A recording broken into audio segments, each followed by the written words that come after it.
Halo penderita NC, sejak 2015 saya berinteraksi dengan ribuan penderita kecemasan berlebihan. Nah, saya pernah membuat suatu kuesioner dan inilah ya jawaban yang saya jumpai pada penderita NC yang mengikuti kuesioner saya tersebut. Ketika saya memberikan pertanyaan, sudah berapa lama Anda kena NC dan ini adalah jawabannya. Ya, 1 sampai 3 tahun adalah ya angka tertinggi. Ada juga bahkan yang sampai lebih dari 10 tahun yang mengalami kecemasan berlebihan. Nah, jadi dari data ini, juga pengalaman bagaimana saya berinteraksi dengan penderita NC, saya menemukan kenapa mereka ternyata bisa mengalami NC sangat lama. Jawabannya adalah karena mereka masih melakukan kesalahan yang sama. Jadi, penderitaan berasal dari kesalahan yang berulang.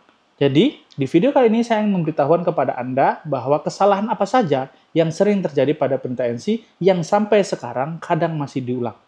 Nah, dengan Anda mengikuti video ini, Anda tahu kalau Anda masih mengalami NC hingga hari ini, jangan-jangan Anda masih mengulang kesalahan yang sama. Kesalahan yang pertama pada penderita NC adalah dia merasa bahwa kesembuhan itu bisa dibeli. Dia merasa dia dengan modal uang yang dimilikinya, baik itu secara cash maupun itu dibantu oleh asuransi, dia bisa membeli kesembuhan. Ya, jadi dia berobat dan dia menembus obat dengan uangnya atau dengan modal asuransinya dan mengharapkan apa yang ditebusnya tadi menghasilkan kesembuhan. Jadi terkesan hanya ingin membeli kesembuhan. Jadi yang benar adalah apa? Kesembuhan itu bukan dibeli, tapi diperjuangkan. Jadi ketika kita berobat kepada ahli itu memberikan adalah kontrak upaya, bukan kontrak hasil. Jadi tidak ada yang menjanjikan hasil, tapi menjanjikan usaha. Jadi yang Anda bayar itu adalah, kalau Anda misalnya diajarkan untuk bagaimana Anda supaya bisa mengelola pikiran Anda, ya Anda harus mengerjakan apa yang Anda harus pikirkan yang menemukan kesembuhan itu. Jadi tidak ada yang hanya dengan mengandalkan menembus obat dan berharap bahwa obat itu yang menyelesaikan semua masalah yang tubuh Anda. Itu kesalahannya. Yang kedua, kesalahan yang masih dilakukan oleh penderita NC adalah apa?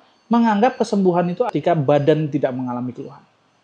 Nah, sehingga apapun upaya yang dia rasa bisa membantunya menghalangkan gejalanya, misalnya dia sesak, kemudian ada hal yang bisa membuat sesaknya hilang, dia merasa bahwa itulah obatnya. Dia debar-debar, merasa dengan apa yang dilakukannya, debar-debarnya hilang, merasa itulah pengobatannya. Jadi fokusnya kepada apa yang harus dilakukan untuk mengatasi apa yang dirasakan. Padahal yang benar adalah untuk bisa sembuh, yang dicari bukan gejalanya hilang, tapi penyebab gejalanya hilang. Misalnya ada orang yang fobia jarum suntik, setiap mau disuntik dia ketakutan luar biasa. Tapi ketika dia nggak ada disuntik, dia ngalami tenang, tidak ada gejala. Apakah dikatakan dia sembuh dari fobia jarum suntik? Kan tidak.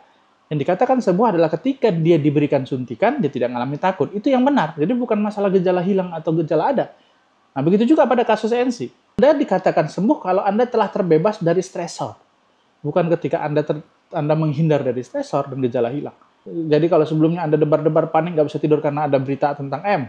Nah, dikatakan sembuh adalah ketika Anda berani kembali mendengar berita itu dan Anda tidak ada gejala. Itu yang benar. Jadi bukan ketika gejala hilang Anda dikatakan sembuh, tapi ketika Anda bebas daripada stresor, bebas daripada apa yang Anda takuti, dan berani lagi terpapar terhadap hal itu dan tidak ada sensasi. Jadi kesembuhan ya bukan karena sensasi, tapi terbebas dari stresor Anda. Itu yang kesalahan yang kedua. Kesalahan ketiga adalah ya menganggap sembuh itu lama. Karena sering berada di komunitas yang mengatakan bahwa ada yang belum sembuh 1 tahun, ada yang belum sembuh 2 tahun, ada yang belum sembuh 3 tahun. Jadi kalau dia belum sembuh dalam waktu selama itu, dia menganggap itu wajar. Karena toh yang lingkungan saya mengatakan bahwa memang lama kok, memang nggak bisa sembuh kok, memang susah kok. Enggak. Nah itulah kesalahan ketiga. Padahal sembuh itu bisa dalam waktu 1 bulan. Kalau Anda ngerti masalahnya di mana dan apa yang harus diperbaiki. Ya, jadi kesalahannya bahwa sembuh itu lama karena Anda berada di komunitas yang salah. Kemudian kesalahan berikutnya yang keempat adalah merasa bahwa masalah pikiran itu bisa diatasi sendiri. Ini cuma pikiran aku aja yang salah. Ya, jadi tidak perlu ada ahli, tak perlu untuk dibimbing, tak perlu untuk belajar. Dia merasa bahwa bisa mengatasi masalah sendiri, masalah pikiran itu sendiri. Itu kesalahan yang keempat.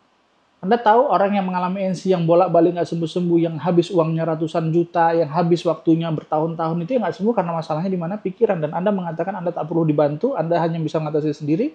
Ya, disitulah kesalahan yang keempat. Masalah pikiran yang membuat Anda sudah mengalami kecemasan berlebihan, itu perlu bantuan, itu perlu bimbingan supaya Anda tahu apa yang harus Anda lakukan untuk memperbaiki pikiran Anda. Itu nggak bisa mengatasinya sendiri. Anda butuh ahli yang bisa membantu Anda memperbaiki apa yang Anda pikirkan. Nah, itu yang kesalahan keempat. Kesalahan kelima adalah masih menganggap bahwa kalau punya permasalahan hidup itu aib, nggak perlu diceritakan kepada orang. Ya, nah, jadi itu yang seringkali tidak menjadi bahan untuk didiskusikan kepada ahlinya. Dia hanya menceritakan tentang apa yang dikeluhkannya. Ya, keluhannya nggak bisa tidur, ya keluhannya jantungnya berdebar, keluhannya misalnya panik, keluhannya misalnya lambungnya ngulah, itu aja diceritakan.